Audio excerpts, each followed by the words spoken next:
No, Mr. Speaker, I simply want to wish the Prime Minister happy Christmas. How does he intend on spending his final one in Downing Street? Prime Minister. Keir Starmer has been humiliated today. The House of Commons has seen anger, it has seen chaos, it has even seen outright fury. But today, it saw something far more devastating. Laughter. Not laughter from the public gallery, not laughter from the opposition benches alone, but laughter that rolled across the chamber. Cutting, mocking, and impossible to stop. No, Mr. Speaker, I simply want to wish the Prime Minister happy Christmas. How does he intend on spending his final one in Downing Street? Prime Minister. I'm going to get an update from the Chancellor on Grangemouth in just a minute.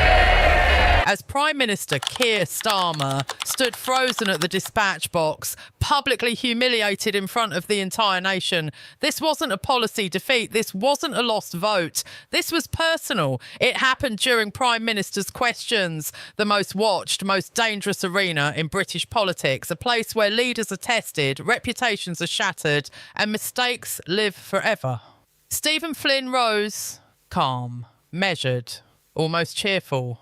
The chamber sensed something coming. Flynn began softly, invoking the season of goodwill. He smiled, he paused. And then, with surgical precision, he dismantled the Prime Minister, not with anger, not with shouting, but with humour so sharp it drew gasps. He told the House what he wouldn't ask Starmer about. Not the broken promises on energy bills, not the thousands of North Sea jobs being lost. Not the chaos engulfing the Labour Party, not the budget, not Starmer's leadership crisis. The pause was deliberate. Then came the line that detonated Westminster. How does the Prime Minister intend on spending his final Christmas in Downing Street?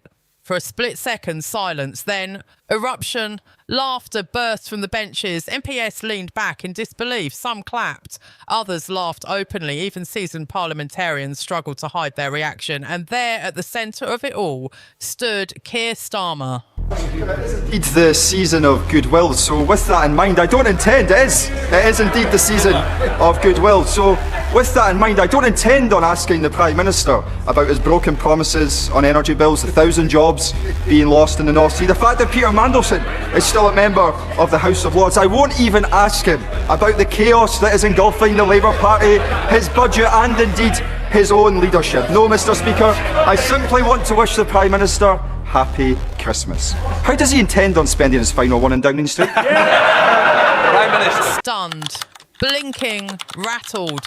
This wasn't heckling, it was ridicule. And ridicule is far more dangerous than anger in politics. Before we go any further, let me ask you something. If you care about what's really happening in British politics, behind the headlines, beyond the spin, then please take just 1 second to like this video and subscribe to the Britain Daily. It's completely free and it helps us keep bringing you the hard-hitting stories that matter. Starmer tried to respond. He shifted to talking points. He mentioned Grangemouth, investment, jobs, Scotland, but the moment was already gone. The House wasn't listening anymore because once a Prime Minister becomes the punchline, authority evaporates.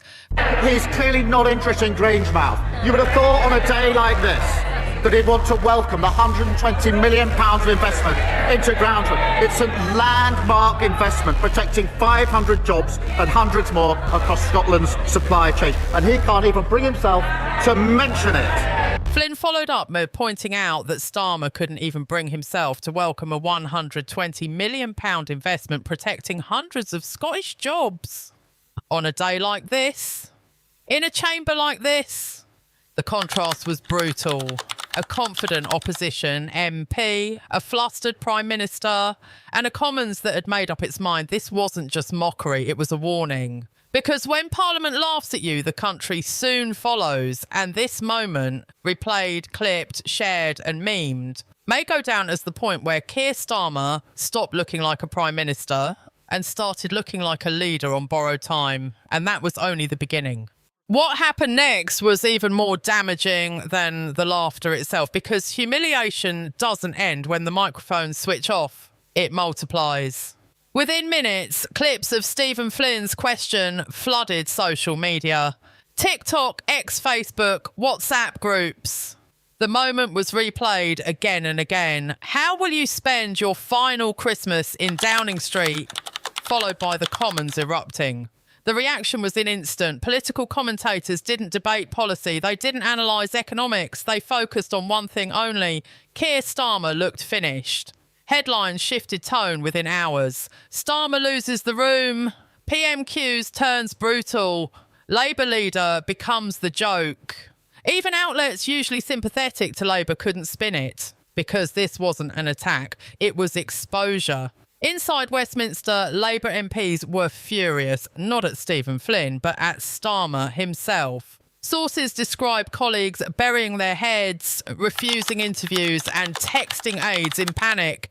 Some MPs openly complained that Starmer had no instinct for the moment, no authority, no grip, no spark. And then came the worst part. Silence. Downing Street didn't issue a sharp rebuttal, no counterattack, no decisive response. Because what do you say when Parliament laughs at you? Behind closed doors, party insiders admitted the damage ran deeper than one PMQ's exchange. This moment confirmed a growing fear inside Labour that Starmer doesn't command the room when it matters most. Former allies began quietly distancing themselves. Backbenchers deleted posts praising leadership. Senior figures cancelled media appearances, and across the country, voters noticed. Poll trackers showed a sudden dip in leadership confidence, not about policy, not about ideology, but about strength. The most dangerous metric of all, because voters can forgive mistakes. They can forgive broken promises. What they don't forgive is weakness. Stephen Flynn, meanwhile, didn't gloat. He didn't need to. His question had already done the damage. Calm, controlled, devastating. So it made him look confident, sharp and fearless. Starmer looked defensive, distracted, shrinking, and that contrast mattered. Political history is full of moments like this, moments where a single exchange reshapes perception, where power quietly transfers not through votes, but through confidence. For Labour, this wasn't just embarrassment, it was a warning sign, a sign that authority is slipping, that control is fading, that even Parliament no longer treats the Prime Minister as untouchable. And once that spell breaks, it never comes back. Because politics isn't only about what you say, it's about how the room reacts when you say it. And this time, the room laughed. By the end of that Prime Minister's questions, something fundamental had shifted. Not in policy, not in law, but in perception. Keir Starmer walked into the Commons as Prime Minister. He walked out as a man whose authority had been publicly punctured. Because when Parliament laughs at you, it isn't just noise, it's judgment. This wasn't rowdy backbench heckling. This wasn't partisan shouting. This was spontaneous, uncontrolled laughter from across the chamber. The kind that can't be staged and can't be silenced. And everyone watching knew what it meant. Starmer didn't just fail to answer Stephen Flynn's question, he confirmed it. His response was rambling, misplaced, and completely disconnected from the moment. While Flynn skewered him with humour and timing, Starmer reached for briefing notes and safe lines that no longer worked. That's when the penny dropped. For weeks, critics had been whispering that Starmer felt temporary, that he sounded like a caretaker, not a leader, that he governed defensively, not decisively. PMQs turned those whispers into a roar. By the evening, the phrase "Final Christmas in Downing Street" had taken on a life of its own. Memes spread, commentators repeated it. Voters shared it with captions that said everything without saying a word. Inside Labour, the damage control machine kicked into overdrive, but it was already too late. MPS privately admitted the moment cut through in a way no attack ad ever could. Because humour disarms fear, and ridicule destroys authority. Starmer's problem now isn't Stephen Flynn, it's momentum. Once the image of inevitability cracks, it spreads fast. Donors hesitate, allies hedge, rivals sharpen their knives, and suddenly every question, every stumble, every pause is interpreted as weakness. This is how leadership collapses in modern politics, not with a vote, not with a scandal, but with a moment that tells the public this person no longer owns the room. And the Commons made that judgment loud and clear. As the chamber emptied, MPS was still smiling, still shaking their heads, still replaying the line that landed harder than any accusation. How does he intend on spending his final Christmas in Downing Street? It wasn't just a joke, it was a prophecy. Whether it comes true or not, one thing is certain. Keir Starmer can no longer rely on silence, discipline or caution to protect him. The spell is broken, the room has turned. And once that happens, politics moves fast, very fast. This wasn't just a bad day at PMQs.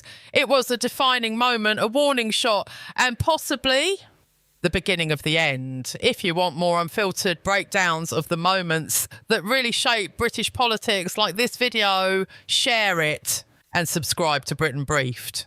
Because sometimes history doesn't shout, sometimes it laughs.